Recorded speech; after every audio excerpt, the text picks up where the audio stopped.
السلام علیکم ورحمۃ اللہ وبرکاتہ۔ بسم اللہ والصلاة والسلام علی رسول اللہ نبینا محمد وعلی آلہ واصحابہ ومن والاه اما بعد۔ اعوذ باللہ من الشیطان الرجیم، بسم اللہ الرحمن الرحیم۔ محمد رسول اللہ والذین معه اشداء علی الکفار رحماء بینہم، رب اشرح لي صدري ويسر لي امري واحلل عقدة من لساني يفقهوا قولي رب زدني علما۔ اللهم صل على محمد وعلى آل محمد كما صليت على إبراهيم وعلى آل إبراهيم إنك حميد مجيد،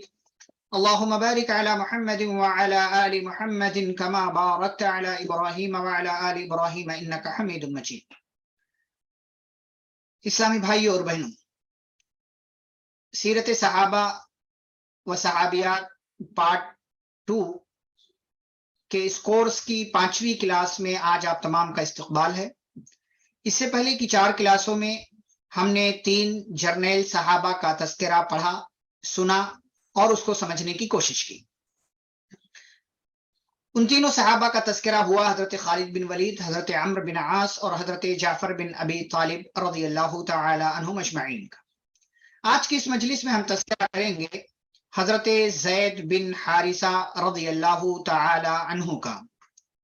آپ نے کئی حوالوں سے ان کا نام سنا ہوگا،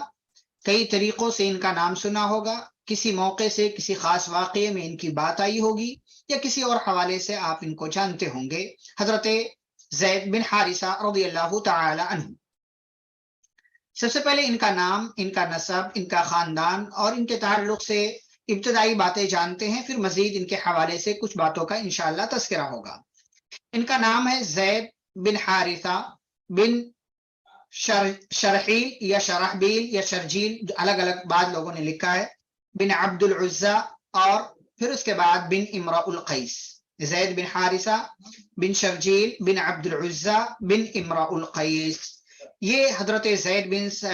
حارثہ رضی اللہ تعالی عنہ کا نسب نامہ ہے، ان کا خاندان ہے اور ان کی جو ہے تفصیل ہے ان کے خاندان کی، ان کے نسب کی۔ حضرت زید بن حارثہ رضی اللہ تعالی عنہ اصل شام کے رہنے والے تھے۔ شام جو سیریا جس کو آج کل بولتے ہیں، وہاں کے رہنے والے تھے۔ ان کے والد جو ہیں حارثہ بن شرحبیل، حارثہ زید بن حارثہ بن شرحبیل ان کے والد ہیں، اور ان کی والدہ جو ہے سعدہ بنت ثعلبہ، سعدہ سین عین دال یا اس پر کھڑا زبر، سعدہ بنت ثعلبہ، ان کی والدہ جو ہے ان کی ماں ہیں۔ حضرت زید بن حارثہ رضی اللہ تعالی عنہ ہجرت سے تقریباً 43 سال، 43 سال پہلے پیدا ہوئی، یعنی ہجرت کا اگر آپ اندازہ کریں تو جب ہجرت ہوئی پیارے نبی صلی اللہ علیہ وسلم کی عمر 43 سال تھی، 53 سال تھی، 53 سال تھی، اور ہجرت سے 43 سال پہلے حضرت زید بن حارثہ رضی اللہ تعالیٰ عنہ پیدا ہوئے تھے۔ گویا کہ اس حساب سے نبی اکرم صلی اللہ علیہ وسلم سے 10 سال چھوٹے تھے، نبی اکرم صلی اللہ علیہ وسلم سے 10 سال چھوٹے تھے زید بن حارثہ رضی اللہ تعالیٰ عنہ۔ جیسا کہ میں نے کہا زید بن حارثہ رضی اللہ تعالیٰ عنہ اصل شام کے رہنے والے تھے، شام کے باشندے تھے۔ ایک مرتبہ کیا ہوا، پھر کیسے یہ مکہ آئے، نبی اکرم صلی اللہ علیہ وسلم کے پاس کیسے پہنچے، کیونکہ سیریا شام کا جو علاقہ ہے وہاں سے مکہ کافی لمبے فاصلے پر ہے، تو زید بن حارثہ رضی اللہ تعالی عنہ مکہ کیسے پہنچے، اس سلسلے میں ایک واقعہ ہے، وہ واقعہ جانتے ہیں۔ حضرت زید بن حارثہ رضی اللہ تعالی عنہ ایک مرتبہ جب چھوٹے تھے، 15 سال کی تقریباً عمر تھی، 14-15 سال کے آس پاس کی عمر تھی، تو ایک مرتبہ کیا ہوا، حضرت زید بن حارثہ رضی اللہ تعالیٰ عنہ کی عمر جب 14-15 سال کی تھی، یہ اپنی ماں سعدہ بنت ثعلبہ کے ساتھ جو ہے حضرت زید بن حارثہ رضی اللہ تعالیٰ عنہ جا رہے تھے اپنی ماں کے ساتھ، اور ساتھ میں ان کا بیٹا زید بھی تھا،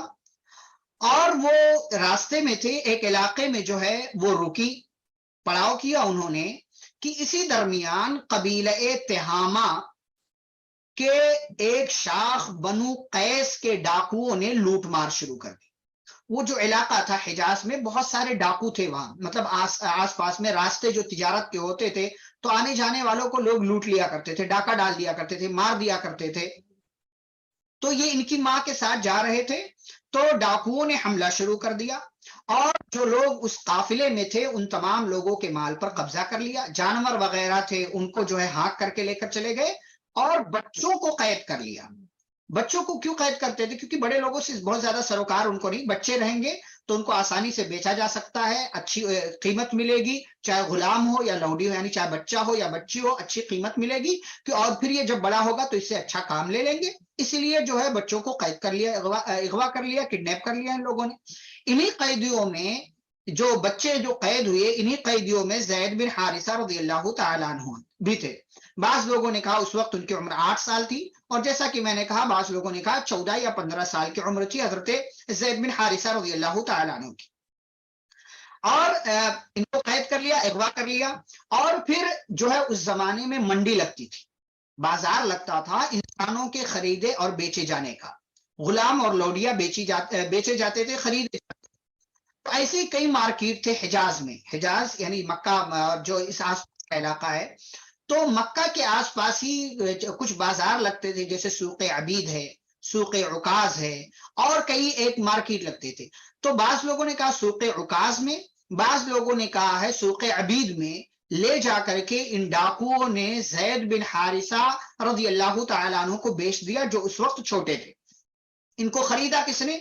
مکہ کے ایک نہایت ہی دولت مند اور مالدار انسان حکیم بن حزام بن خویلد نے، حکیم بن حزام بن خویلد نے ان کو خرید لیا۔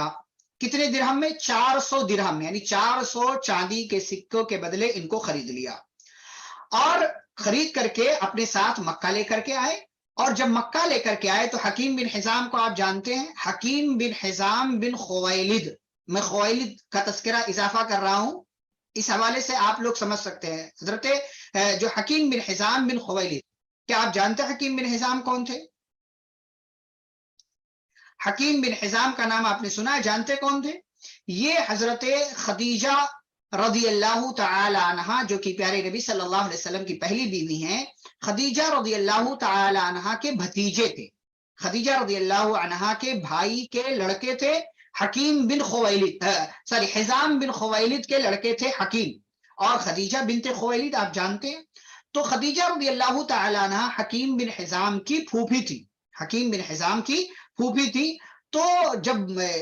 اور انہوں نے صرف زید کو نہیں خریدا تھا بلکہ کئی غلام اور خریدے تھے۔ جب خرید کر کے مکہ پہنچے تو حکیم بن حزام اپنی پھوپھی کے پاس پہنچے، خدیجہ رضی اللہ عنہا کے پاس۔ بعض لوگوں نے کہا اس وقت نبی صلی اللہ علیہ وسلم کا نکاح ہو گیا تھا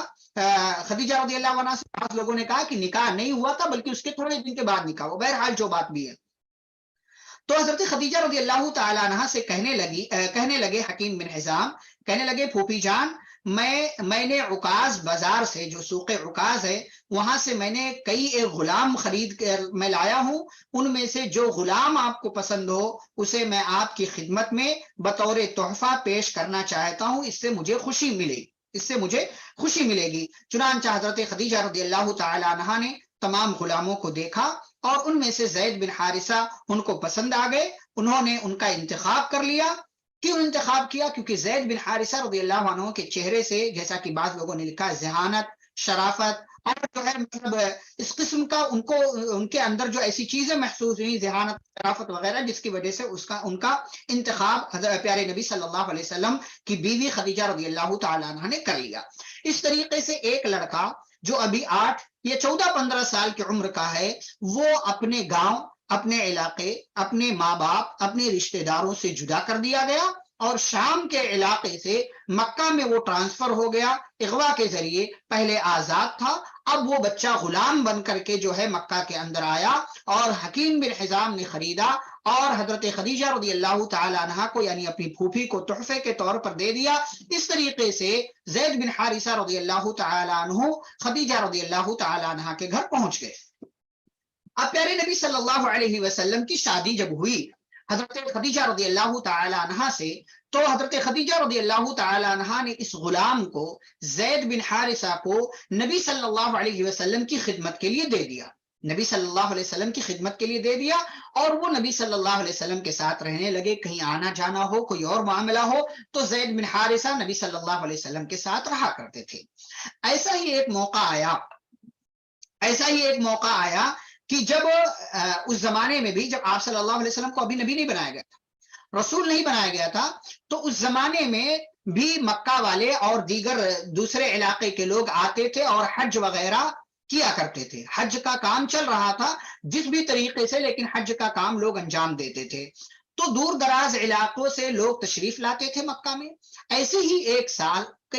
گزرے، تو ایسے ہی ایک سال زید بن حارثہ رضی اللہ تعالی عنہ کے گاؤں سے تھے، ان کے گاؤں سے کچھ لوگ حج کے لیے مکہ تشریف لائے. تو مکہ میں چلتے پھرتے ہوئے ان کی نظر زید بن حارثہ پر پڑی. اب کئی سال گزر گئے تھے، جب یہ لڑکا آیا تھا تو چھوٹا تھا، اب بڑی عمر کا ہو گیا ہے. اب بڑی عمر کا، نبی صلی اللہ علیہ وسلم کی نبوت سے چند ایک سال پہلے کی بات ہے. چنانچہ بڑی عمر کا جب ہو گیا تو اب لوگوں کے پہچاننے میں دشواری ہو رہی تھی. لیکن بہرحال ان کے ذہن میں ایک کھٹکا آ گیا کہ ہو نہ ہو یہ ہمارے علاقے کا لڑکا ہے، یہ زید بن حارثہ ہے، حارثہ کا لڑکا ہے جو فلاں موقع سے غائب ہو گیا تھا، اس کو ڈاکوؤں نے پکڑ لیا تھا، اغوا کر لیا تھا. اب یہ لوگ واپس جب گئے حج کر کے تو وہاں اپنے علاقے میں بیان کر دیا کہ جو ہے ہم نے زید کو مکہ کے اندر دیکھا ہے، زید کو مکہ کے اندر دیکھا. ایسی بات ان لوگوں نے بیان کر دی. اب زید کے گھر والے، ظاہر سی بات ہے، ایک لمبی مدت تک بچہ غائب ہے یا اغوا کر لیا گیا ہے، اچانک اس سے جو ہے اس کا پتہ معلوم ہو گیا. اور اس زمانے میں جانتے ہیں آپ کی وسائل کیا تھے، سورسز کیا تھے، ذریعہ مل گیا، معلوم ہو گیا ان کو، ظاہر سی بات ہے خوش ہوئے ہوں گے. چنانچہ زید بن حارثہ رضی اللہ تعالیٰ عنہ کے والد حارثہ اور ان کے بھائی کعب، یعنی چچا زید بن حارثہ رضی اللہ عنہ کے چچا، تو یہ باپ اور چچا، زید بن حارثہ رضی اللہ تعالیٰ عنہ کے باپ اور چچا کعب، یہ دونوں لینے آئے مکہ. مکہ پہنچے، پتہ کیا، پتہ یہ چلا کہ ان کا لڑکا زید جو ہے وہ نبی صلی اللہ علیہ وسلم کے پاس موجود ہے، نبی صلی اللہ علیہ وسلم کے پاس موجود ہے. چنانچہ آپ صلی اللہ علیہ وسلم کے پاس یہ تمام لوگ پہنچے.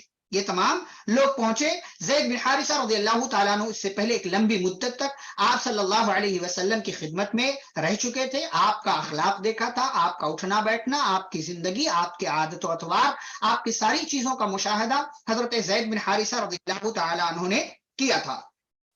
اب ادھر باپ اور چچا جب یہاں پہنچے تو اس موقع سے پیارے نبی صلی اللہ علیہ وسلم کے پاس پہنچے تو انہوں نے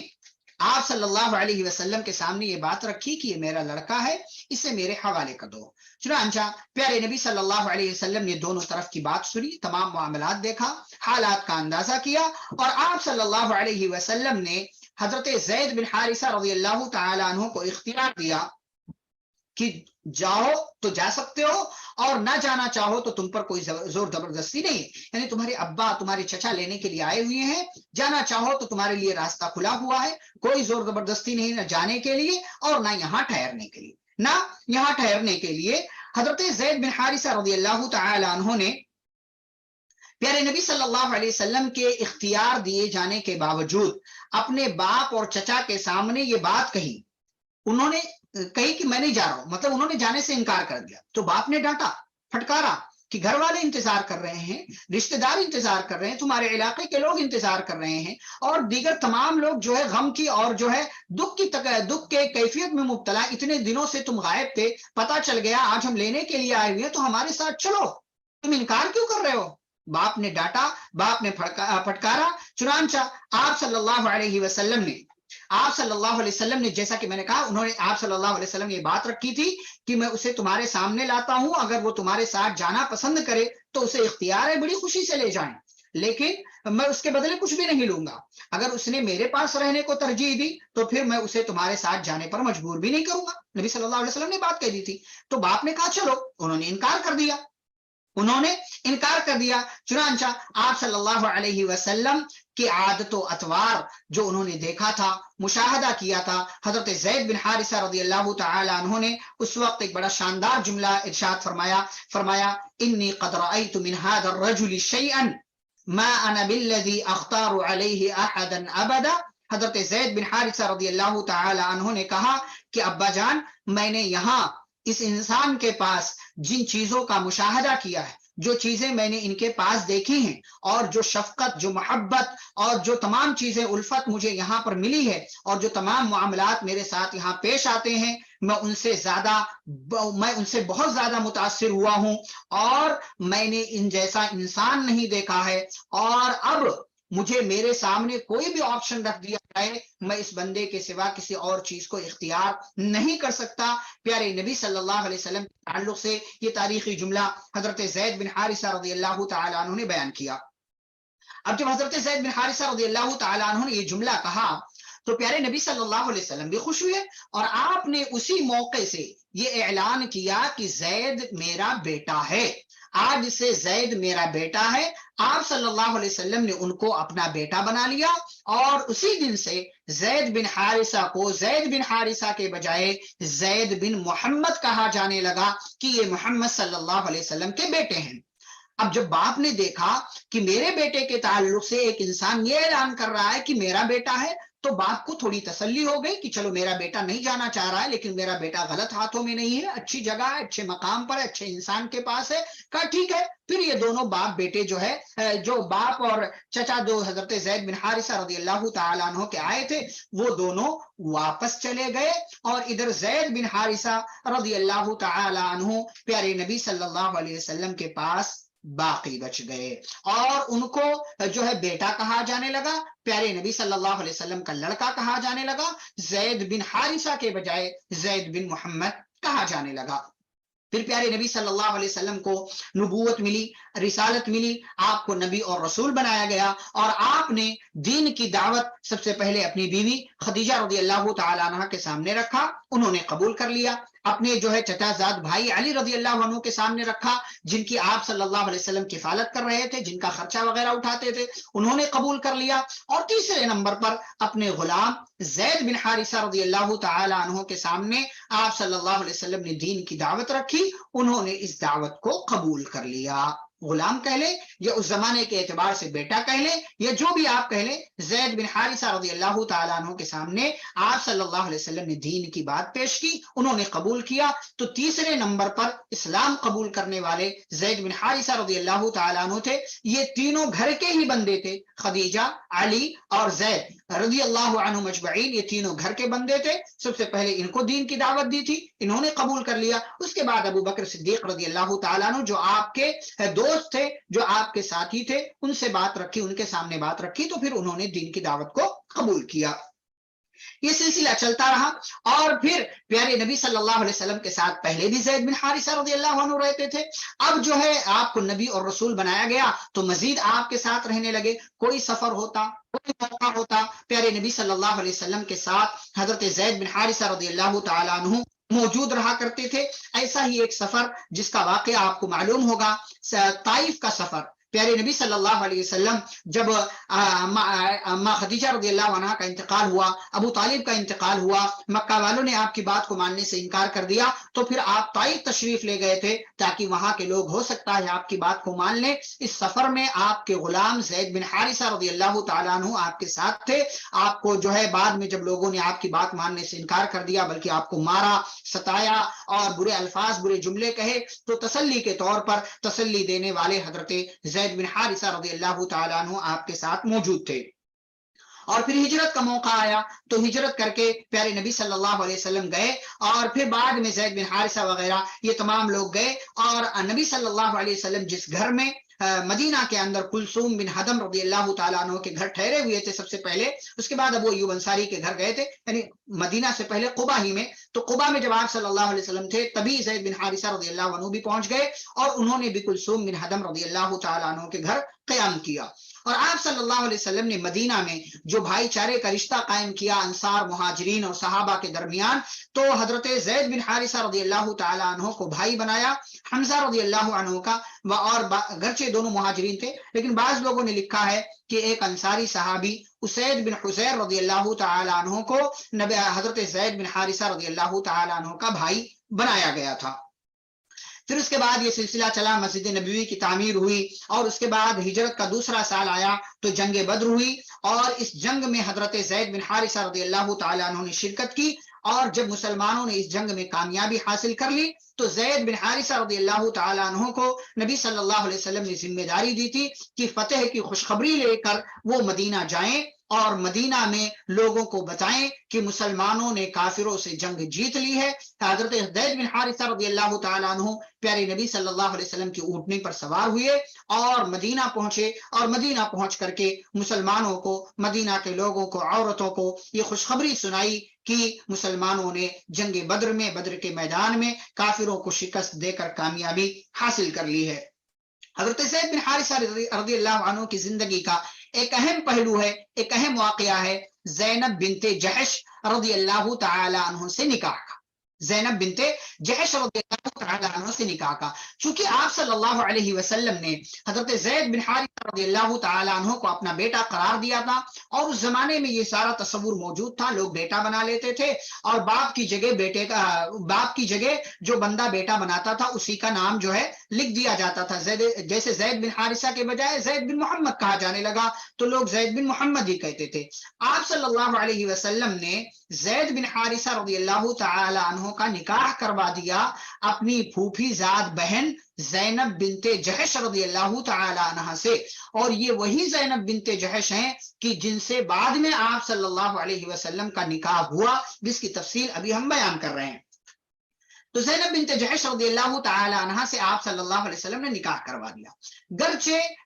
اور چونکہ ان دونوں کے درمیان خاندان کا بھی تفاوت تھا، دونوں کا علاقہ ایک نہیں تھا، دونوں کا خاندان الگ الگ تھا، دونوں کا رہن سہن الگ تھا، لیکن اس کے باوجود آپ صلی اللہ علیہ وسلم نے یہ شادی کروائی، لیکن ان تمام فرق کی وجہ سے یہ شادی زیادہ دن تک نہیں چل سکی، اور دونوں کے درمیان جو ہے طلاق اور جدائی کی نوبت پہنچ گئی، اور زید بن حارثہ رضی اللہ تعالی عنہ نے زینب بنت جحش رضی اللہ عنہ کو طلاق دے دی۔ اب یہ طلاق جب ہوئی تو اللہ رب العالمین نے زینب بنت جحش رضی اللہ تعالی عنہ کا نکاح پیارے نبی صلی اللہ علیہ وسلم سے کروا دیا۔ اور آپ یہ بات جانتے ہیں کہ زید بن حارثہ رضی اللہ تعالی عنہ اکیلے اور واحد وہ صحابی ہیں جن کا نام مینشن اللہ تعالیٰ نے قرآن مجید کے اندر کیا سورۃ الاحزاب میں، فَلَمَّا قَضَى زَيْدٌ مِّنْهَا وَطَرًا زَوَّجْنَاكَهَا، کہ جب زید ان سے الگ ہو گئے تو اللہ کہتے ہیں ہم نے آپ کا نکاح کروا دیا اس سے، یعنی زینب بنت جحش رضی اللہ تعالی عنہ سے۔ اور یہ نکاح جو اللہ نے کروایا اس سے کئی رسموں کا اللہ رب العالمین نے خاتمہ کیا، اس سے کئی رسموں کا خاتمہ کیا۔ اس سے پہلے کیا بات چلتی تھی کہ جس کو بیٹا بنایا جائے وہ حقیقی بیٹے کی طرح ہوتا تھا، اسی لیے لوگ زید بن محمد کہنے لگے تھے۔ اس سے پہلے ایک بری رسم جو تھی، برا قانون جو تھا، وہ یہ کہ جس کو منہ بولا بیٹا بنایا جاتا تھا اس کو وراثت میں حصہ بھی دیا جاتا تھا، تو یہ غلط تصور تھا۔ تیسرا غلط تصور جو تھا کہ وہ یہ کہ منہ بولا بیٹا جو ہے اگر وہ کسی عورت سے شادی کرتا ہے اور ان دونوں کے درمیان جدائی ہو جاتی ہے تو پھر اس عورت سے یہ بندہ نکاح نہیں کر سکتا جس نے اس کو منہ بولا بیٹا کر، یعنی منہ بولے بیٹے کی بیوی سے طلاق کے بعد یہ بندہ نکاح نہیں کر سکتا۔ تو اللہ رب العالمین نے یہ نکاح کروایا پیارے نبی صلی اللہ علیہ وسلم سے زینب بنت جحش رضی اللہ عنہ کا، اور اس ایک نکاح سے اللہ نے ان تینوں بری رسموں کا خاتمہ کیا۔ پہلے اللہ تعالیٰ نے کہا ادعوہم لآبائہم ہوا اقسط عند اللہ، اللہ نے کہا جو یہ منہ بولے بیٹے ہوتے ہیں نا ان کو ان کے باپ کے نام کے ساتھ پکارو۔ کسی نے اگر بیٹا بنا لیا ہے یا پالک متبنہ ایڈاپٹ کسی کو ایڈاپٹ کر لیا ہے تو اس کو اس کا نام جو ہے باپ کا نام دینا ہے، اور اس کو اپنے نام کے ساتھ نہیں پکارنا ہے کہ میں نے ایڈاپٹ کیا ہے تو بھائی میرا بیٹا فلاں نے ایڈاپٹ کیا، فلاں کا بیٹا فلاں نے ایڈاپٹ کیا، نہیں، اس کے باپ کا جو نام ہے وہ نام اس کو دینا پڑے گا۔ تو اللہ تعالیٰ نے یہ خاتمہ کیا۔ دوسرے یہ کہ اللہ تعالیٰ نے یہ کہا کہ یہ بھائی تمہارے بیٹوں کی طرح نہیں ہے، یہ تمہارے بیٹوں کی طرح نہیں ہے، جیسے تمہارے بیٹے وراثت میں حصہ پاتے ہیں ایسے ہی ان کو حصہ نہیں دیا جائے گا، ایسے ہی ان کو حصہ نہیں دیا، کیونکہ وراثت میں ان کا حصہ بنتا ہی نہیں ہے۔ یہ دوسری چیز۔ تیسری چیز جو اللہ تعالیٰ نے ختم کی وہ یہ کہ منہ بولے بیٹے کی بیوی سے نکاح کرنا، طلاق ہو جانے کے بعد پیارے نبی صلی اللہ علیہ وسلم کا نکاح اللہ نے زینب بنت جحش سے کروایا، اور اس بات پر زینب بنت جحش رضی اللہ عنہ فخر کیا کرتی تھی کہ ساری عورتوں کا نکاح نبی سے زمین پر ہوا اور میرا نکاح اللہ نے آسمان پر کروایا۔ تو اس ایک نکاح کے ذریعے اللہ رب العالمین نے اس رسم کا بھی خاتمہ کیا کہ منہ بولے بیٹے کی بیوی سے نکاح۔ بھائی جب وہ سگا بیٹا ہے ہی نہیں تو سگے بیٹے کی بیوی کی طرح ظاہر سی بات ہے اس سے نکاح کرنا حرام نہیں ہوگا، جیسے کہ ایک باپ کے لیے اپنے بیٹے کی بیوی سے نکاح کرنا حرام ہوتا ہے، ایسے ہی منہ بولا بیٹا نہیں ہوگا۔ تو اسی لیے اللہ تعالیٰ نے، حالانکہ پیارے نبی صلی اللہ علیہ وسلم شروع میں ڈر رہے تھے، اللہ نے کہا واللہ احق ان تخشى، نبی ڈر رہے تھے، نبی کے دل میں خدشہ آ رہا تھا کہ یہاں یہ چل رہا ہے، لوگ کیا بولیں گے، لوگ کیا کہیں گے کہ نبی نے اپنے منہ بولے بیٹے کی بیوی سے نکاح کر لیا۔ اللہ کیا کہتے ہیں واللہ احق ان تخشى، اللہ زیادہ حقدار ہے کہ اس سے ڈرا جائے، لوگوں کا خوف اپنے دل میں مت رکھیں، اللہ سے ڈر کر کے کام کریں۔ اچھا جب یہ بات ہوئی تو یہودیوں نے اعتراض کرنا شروع کر دیا، یہودیوں نے اعتراض کیا کہ یہ کیسا نبی ہے، کیسا رسول ہے جو اپنے بیٹے کی بیوی سے جس نے نکاح کر لیا۔ تب اللہ تعالیٰ نے وہ مشہور آیت کریمہ نازل کی جو آپ بار بار سنتے ہیں، ما کان محمد ابا احد من رجالکم ولکن رسول اللہ، کہ محمد صلی اللہ علیہ وسلم تم میں سے کسی بھی مرد کے باپ نہیں ہے۔ اللہ تعالیٰ نے سیدھا واضح انداز میں کہا، اس لیے کہ نبی صلی اللہ علیہ وسلم کے جو 3 بیٹے پیدا ہوئے سب کا بچپن میں انتقال ہو گیا، اب تم میں سے کسی بھی مرد کے محمد صلی اللہ علیہ وسلم باپ نہیں ہے، ولیکن رسول اللہ، ہاں وہ اللہ کے رسول ہیں، وہ خاتم النبیین، اور خاتم الانبیاء ہے، خاتم النبیین ہیں وہ۔ تو اللہ تعالیٰ نے یہودیوں کا منہ بند کیا اور ان کے اعتراض کا خاتمہ کر دیا اس آیت کے ذریعے۔ تو یہ زینب بنت جحش سے نکاح کا معاملہ ہے، اور کس طریقے سے طلاق ہوئی اور پھر اس کے بعد کیسے اس ایک نکاح کے ذریعے اللہ نے کئی رسموں کا خاتمہ کیا، یہ اس واقعے سے معلوم ہوتا ہے۔ اور زینب بنت جحش رضی اللہ تعالی عنہا سے نکاح کرنے سے پہلے زید بن حارثہ رضی اللہ تعالی عنہ کی اور بھی بیویاں تھیں۔ ایک مشہور نام جو زید بن حارثہ رضی اللہ تعالی عنہ کی بیویوں میں ہے وہ ہے ام ایمن رضی اللہ تعالی عنہ کا۔ ام ایمن کو آپ میں سے کون جانتا ہے؟ جی، نبی صلی اللہ علیہ وسلم کو وراثت میں ملی تھی۔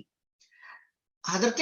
پیارے نبی صلی اللہ علیہ وسلم کے والد جو تھے عبداللہ، ان کا جب انتقال ہوا تو انہوں نے جو وراثت چھوڑی تھی انہی میں سے لونڈی بھی تھی ام ایمن رضی اللہ تعالی عنہ، اور یہ وہ خاتون ہیں جو صحابیہ بھی ہیں، نبی صلی اللہ علیہ وسلم کے والد کی لونڈی بھی تھی، اور جب پیارے نبی صلی اللہ علیہ وسلم کی ماں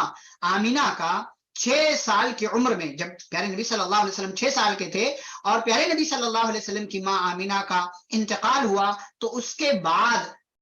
عبد المطلب، دادا عبد المطلب نے تو پالا پوسا چیزیں دیکھی نا، لیکن ام ایمن رضی اللہ تعالی عنہا کا بہت بڑا کردار ہے نبی صلی اللہ علیہ وسلم کو پالنے میں، نبی صلی اللہ علیہ وسلم کی تربیت کرنے میں، نبی صلی اللہ علیہ وسلم کو کی دیکھ ریکھ میں۔ تو یہی ام ایمن ہیں، انہی ام ایمن سے حبشہ کی رہنے والی تھی، اور اسامہ بن زید بن حارثہ رضی اللہ عنہ شام کے رہنے والے تھے۔ تو زید بن حارثہ رضی اللہ تعالی عنہ کا رنگ گورا تھا، اور ام ایمن رضی اللہ تعالی عنہ کا رنگ جو ہے حبشہ کی رہنے والی تھی، تو ظاہر سی بات ہے ان کا رنگ کالا تھا، لیکن دونوں کے درمیان پیارے نبی صلی اللہ علیہ وسلم نے دونوں کا نکاح کروایا۔ حالانکہ زید بن حارثہ سے عمر میں بڑی تھی ام ایمن رضی اللہ تعالی عنہ، لیکن دونوں کا نکاح ہوا، اور پھر انہی دونوں کے ملاپ سے اسامہ بن زید رضی اللہ تعالی عنہ پیدا ہوئے، جو ایک اور مشہور صحابی ہیں، ایک اور جرنیل صحابی ہیں جن کا تذکرہ آگے ہم کسی موقع سے انشاءاللہ اسی سیریز میں، اسی پارٹ میں ہم کریں گے۔ تو یہ جو ہے زید بن حارثہ رضی اللہ تعالی عنہ کی بیوی اور وفا شعار بیوی، اور جو ہے نہایت ہی باکمال اور نیک خاتون تھی ام ایمن رضی اللہ تعالی عنہا۔ حضرت زید بن حارثہ رضی اللہ تعالیٰ عنہ کی زندگی کا ایک آخری پہلو میں آپ کے سامنے ذکر کروں، غزوہ موتا میں شریک ہوئے، اور غزوہ موتا وہ جنگ ہے کہ جس جنگ میں زید بن حارثہ رضی اللہ تعالی عنہ کو پیارے نبی صلی اللہ علیہ وسلم نے جرنیل اور کمانڈر اور سپہ سالار بنا کر کے بھیجا، اور اس جنگ کی تفصیل پچھلی کئی جو ہے مجلسوں میں ہم آپ کے سامنے کر چکے ہیں۔ پیارے نبی صلی اللہ علیہ وسلم نے 3000 کا لشکر تیار کیا، موتا کی طرف روانہ کیا، زید بن حارثہ رضی اللہ تعالی عنہ کو سپہ سالار بنایا۔ حالانکہ بعض لوگوں نے اعتراض کیا کہ زید کو سپہ سالار بنایا جا رہا ہے، اتنے عظیم صحابہ اس لشکر میں موجود ہیں۔ تو آپ صلی اللہ علیہ وسلم نے زید بن حارثہ رضی اللہ تعالی عنہ کو سپہ سالار بنایا اور کہا اگر یہ شہید ہو جائیں تو جعفر کمانڈر ہوں گے، اگر وہ شہید ہو جائیں تو عبداللہ بن رواحہ کمانڈر ہوں گے، اگر وہ شہید ہو جائیں تو پھر ٹھیک ہے، مسلمان جس کو چاہیں اپنا کمانڈر بنا لیں۔ تو یہ لشکر گیا اور آپ جانتے ہیں زید بن حارثہ رضی اللہ تعالیٰ عنہ کی قیادت میں لڑائی شروع ہوئی اور زید بن حارثہ رضی اللہ تعالیٰ عنہ شہید کر دیے گئے۔ یہ سن 8 ہجری کی بات ہے، اور سن 8 ہجری میں حضرت زید بن حارثہ رضی اللہ تعالیٰ عنہ کی زندگی اور آپ کی عمر جو ہے ختم ہو جاتی ہے، آپ شہید کر دیے جاتے ہیں۔ زید بن حارثہ رضی اللہ عنہ کا مقام و مرتبہ کیا ہے؟ آپ جانتے ہیں، میں نے ذکر کیا کہ مطلب خوش نصیبی ہے کہ اللہ نے نبی صلی اللہ علیہ وسلم کے صحابہ میں سے صرف ایک صحابی کا نام لے کر کے تذکرہ کیا، ورنہ اشاروں میں، ضمیر کے ساتھ اور جو ہے اور کسی طریقے سے اللہ نے کئی ایک جو ہے صحابہ کا تذکرہ کیا ہے، لیکن نام کے ساتھ صرف زید بن حارثہ رضی اللہ تعالیٰ عنہ کا تذکرہ کیا۔ اور پیارے نبی صلی اللہ علیہ وسلم زید بن حارثہ رضی اللہ تعالیٰ عنہ سے بڑی محبت کرتے تھے، بڑی شدید محبت کرتے تھے، اور اسی لیے ان کو حب رسول اللہ کہا جاتا تھا، اسی لیے ان کو حب رسول اللہ کہا جاتا کہ یہ اللہ کے رسول صلی اللہ علیہ وسلم کے محبوب ہیں، نبی کے چہیتے ہیں، نبی کے لاڈلے ہیں، نبی کے پیارے ہیں۔ یہ زید بن حارثہ رضی اللہ عنہ کا مقام ہے، اور پیارے نبی صلی اللہ علیہ وسلم ان سے اپنی محبت کا اظہار کرتے ہوئے بعض دفعہ کہتے تھے، یا زید انت مولایا ومنی وإلیا وأحب القوم إلیا، کہتے تھے اے زید تم میرے مولا ہو، یعنی میرے جو ہے آزاد کردہ غلام، نبی نے آزاد کر دیا تھا، کہتے تھے تم میرے مولا ہو، میرے دوست ہو، تم مجھ سے ہو اور تم میرے بہت نزدیک ہو، اور تم پوری قوم میں، تمام لوگوں میں میرے نزدیک سب سے زیادہ محبوب اور پسندیدہ ہو۔ پیارے نبی صلی اللہ علیہ وسلم ان سے محبت کرتے تھے اور اس محبت کا اظہار بھی کیا کرتے تھے، تو محبت اظہار بھی مانگتی ہے۔ اور ایک اور بات مقام و مرتبہ کی عائشہ رضی اللہ تعالیٰ عنہ وغیرہ کہتی ہیں، نبی صلی اللہ علیہ وسلم جب کوئی سریہ روانہ کرتے تھے، یعنی صحابہ کی کوئی ٹکڑی، کوئی فوج کسی علاقے کی طرف روانہ کرتے تھے، خود نہیں جاتے تھے، جب صحابہ کی کوئی جماعت روانہ کرتے تھے اور اس جماعت میں زید بن حارثہ اگر ہوتے تھے تو نبی صلی اللہ علیہ وسلم ان کو اس فوج کا، اس ٹکڑی کا کمانڈر بنایا کرتے تھے۔ یا کبھی جب آپ صلی اللہ علیہ وسلم خود نکل کر کے جاتے تھے تو آپ مدینہ میں بعض دفعہ حضرت زید بن حارثہ رضی اللہ تعالیٰ عنہ کو اپنا نائب بنا کر کے جاتے تھے اور مدینے کی ذمہ داری ان کے حوالے کر کے جایا کرتے تھے۔ یہ مقام و مرتبہ ہے۔ اور اس کے علاوہ آپ جانتے پوری بات آپ نے دیکھی کہ کس طریقے سے پیارے نبی صلی اللہ علیہ وسلم کو ان سے عقیدت تھی اور ان کو پیارے نبی صلی اللہ علیہ وسلم سے محبت تھی۔ سن 8 ہجری میں حضرت زید بن حارثہ رضی اللہ تعالیٰ عنہ شہید ہو گئے اور اس طریقے سے ان کی زندگی ختم ہوئی۔ حضرت زید بن حارثہ رضی اللہ تعالیٰ عنہ نے کئی ایک شادیاں کی، جیسا کہ میں نے نام لیا ام ایمن، زینب بنت جحش، لیکن یہ نکاح چند دنوں تک چلا، اور ام کلثوم بنت عقبہ، اور ان سے 2 لڑکے پیدا ہوئے، زید اور رقیہ۔ خود ان کے بیٹے تھے زید، یعنی خود باپ کا نام بھی زید ہے اور بیٹے کا نام بھی زید ہے۔ ایک چوتھی بیوی درہ بنت ابو لہب، ابو لہب کی بیٹی تھی درہ بنت ابو لہب، اور ایک اور بیوی ہند بنت عوام یا عوام، ان سے نکاح کیا۔ لیکن جو ہے اولاد کی تفصیل بہت زیادہ معلوم نہیں۔ اسامہ بن زید ایک ہیں، جیسا کہ میں نے کہا، ان کا تذکرہ انشاءاللہ ہوگا۔ زید ہے، رقیہ ہے، اور دیگر جو ہے اولاد حضرت زید بن حارثہ رضی اللہ تعالیٰ عنہ کی تھی۔ اسباب پیغامات کیا ہیں حضرت زید بن حارثہ رضی اللہ تعالیٰ عنہ کی زندگی سے؟ سب سے پہلی بات کہ حالات کے بدلنے سے گھبرانا نہیں چاہیے ہمیں۔ زید بن حارثہ کہاں کے تھے، کہاں پہنچ گئے، کہاں تھے کہاں پہنچ۔ بعض دفعہ ہماری زندگی میں حالات تبدیل ہوتے، ہمیں یہ لگتا ہے میرے ساتھ برا ہو رہا ہے، میرے ساتھ برا ہو رہا ہے، لیکن دراصل حالات کی یہ تبدیلی آپ کو کہیں سے کہیں لے کر کے جانے کے لیے ہوتی ہے۔ زید بن حارثہ کہاں کس علاقے کے تھے کون جانتا؟ اگر حالات نہ بدلتے تو کون زید بن حارثہ کو جانتا؟ شام کے رہنے والے تھے، کسی ایک علاقے کے تھے، ماں نکلی ہوئی تھی، کسی کام سے اپنے علاقے میں جا رہی تھی، لیکن ڈاکوؤں نے حملہ۔ بعض دفعہ مصیبت کا آنا ہمارے لیے خیر ہوتا۔ وَعَسَىٰ أَن تَكْرَهُوا شَيْئًا وَهُوَ خَيْرٌ لَكُمْ، ہو سکتا ہے جو چیز تمہیں بری لگ رہی ہو تمہارے لیے بہتر ہو، تم کو نہیں پتا۔ کبھی کبھی جو دکھائی دیتا وہ ہوتا نہیں، اور جو ہوتا ہے وہ دکھائی نہیں دیتا۔ یہ حضرت زید بن حارثہ رضی اللہ، کہاں شام کے رہنے والے، کوئی نہیں جانتا تھا۔ حالات تبدیل ہوئے تو پیارے نبی کے محبوب ہو گئے،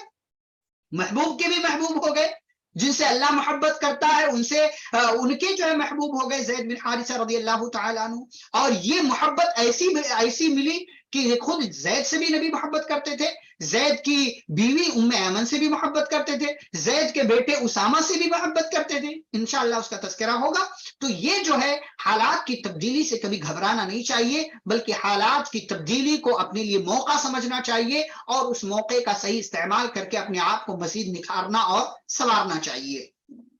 دوسری بات, نبی کی رفاقت, نبی کی معیت, نبی کا ساتھ ہر انسان کے ساتھ سے بڑھ کر ہے. یعنی سامنے کوئی بھی ہو, رشتہ دار ہو, باپ ہو, چچا ہو, خاندان ہو, فیملی ہو, کوئی بھی ہو, لیکن نبی کا ساتھ تمام لوگوں کے ساتھ سے بڑھ کر کے ہے. اس کا ثبوت دیا زید بن حارثہ رضی اللہ تعالیٰ عنہ نے. ایک شاندار موقع تھا, جا سکتے تھے اپنے گھر باپ کے ساتھ, چچا کے ساتھ, لیکن نہیں, کردار دیکھا, اخلاق دیکھا, محبت دیکھی, شفقت ملی ہوئی تھی, اور ان تمام چیزوں پر قربان ہو گئے. باپ کا ساتھ چھوڑ دیا, گھر والوں کا ساتھ چھوڑ دیا, اور نبی کے ساتھ رہنے کو ترجیح دی حضرت زید بن حارثہ رضی اللہ تعالیٰ عنہ نے. اور ایک تیسری اور آخری بات کہ خاندان اور قبیلوں سے کچھ نہیں ہوتا, خاندان اور قبیلوں سے کچھ نہیں ہوتا. اللہ تعالیٰ جس کو چاہے اونچا مقام دے. خاندان, آپ کسی اونچے خاندان میں اپنے آپ کو سمجھتے ہیں تو اونچے خاندان میں ہونا آپ کے عظیم ہونے کی دلیل نہیں ہے, آپ کے عظیم ہونے کی دلیل نہیں ہے. ان اکرمکم عند اللہ اتقاکم, تقوی اگر ہے, ایمان ہے, نیک عمل ہے, آپ کے ہاں اللہ رب العالمین کی محبت ہے, تو یہ تقوی, یہ جو ہے ایمان, یہ اللہ کے ہاں آپ کو عظیم بنائے گا. خاندان کا یا برادری کا, کسی خاص قبیلے کا, کسی جو ہے فیمس اور مشہور اور جو ہے مضبوط قبیلے کا ہونے سے آپ کو بلندیاں, ترقیاں آخرت میں نہیں ملنے والی. ہو سکتا ہے دنیا میں مل جائے, ہو سکتا ہے لوگ دنیا میں سلامی پیش کریں, آپ کو سلام کریں, لیکن آخرت میں اس سے اونچا مقام آپ کو نہیں ملنے والا. یہ زید بن حارثہ رضی اللہ کہاں کے تھے, مکہ میں آئے, مکہ میں جو ہے غلام کی حیثیت سے آئے تھے, اور جو خریدا گیا ان کو غلامی کی زندگی گزاری, لیکن بعد میں اتنا اونچا مقام ملا کہ زید بن محمد کہے جانے لگے, اور بعد میں خود نبی صلی اللہ علیہ وسلم نے ان سے محبت کر. تو خاندان اور قبیلوں سے کچھ نہیں ہوتا, چہرے مہرے کے رنگ سے کچھ نہیں ہوتا. اللہ رب العالمین کے نزدیک محبوب اور پسندیدہ وہ ہے جس کا عمل اچھا ہے اور جس کا کردار اچھا ہے. تو یہ تھے حضرت زید بن حارثہ رضی اللہ تعالیٰ عنہ, جن کی زندگی کے حوالے سے مختلف گوشے اختصار کے ساتھ میں نے آپ کے سامنے رکھنے کی کوشش کی. کل انشاءاللہ, کل کی کلاس میں ہم عبداللہ بن رواحہ رضی اللہ تعالیٰ عنہ کا تذکرہ کریں گے, اور ان کے ساتھ ایک اور صحابی کا ہم تذکرہ کریں گے, یعنی انشاءاللہ اسامہ بن زید یا اکرمہ بن ہشام. دیکھیں گے ہم کس کا تذکرہ, تاکہ ایک ہی کلاس میں دو لوگوں کا تذکرہ ہو جائے, کیونکہ عبداللہ بن رواحہ رضی اللہ تعالیٰ عنہ کے تعلق سے مختصر باتیں ہیں, مختصر زندگی رہی ان کی, اور ان کے ساتھ کسی ایک اور صحابی کا انشاءاللہ کل دو صحابہ کا ہم تذکرہ کریں گے. چلے ٹھیک ہے, انشاءاللہ پھر کل جو ہے ملاقات ہوگی حضرت عبداللہ بن رواحہ اور ان کے ساتھ کسی ایک اور جرنیل صحابی کا انشاءاللہ ہم تذکرہ کریں گے, اور کل پھر انشاءاللہ 9:45 کو آپ سے ملاقات ہوگی. اللہ رب العالمین سے دعا ہے اللہ ہم سبھی کو قرآن و حدیث کی باتیں جاننے اور پیارے نبی صلی اللہ علیہ وسلم کی سیرت طیبہ پڑھنے اور اس کے مطابق زندگی گزارنے, صحابہ کرام کا منہج اپنانے کی توفیق عطا فرمائے. آمین. وصلی اللہ علی النبی الکریم. سبحانک اللہم و بحمدک, اشہد ان لا الہ الا انت, استغفرک و اتوب الیک. السلام علیکم ورحمۃ اللہ وبرکاتہ.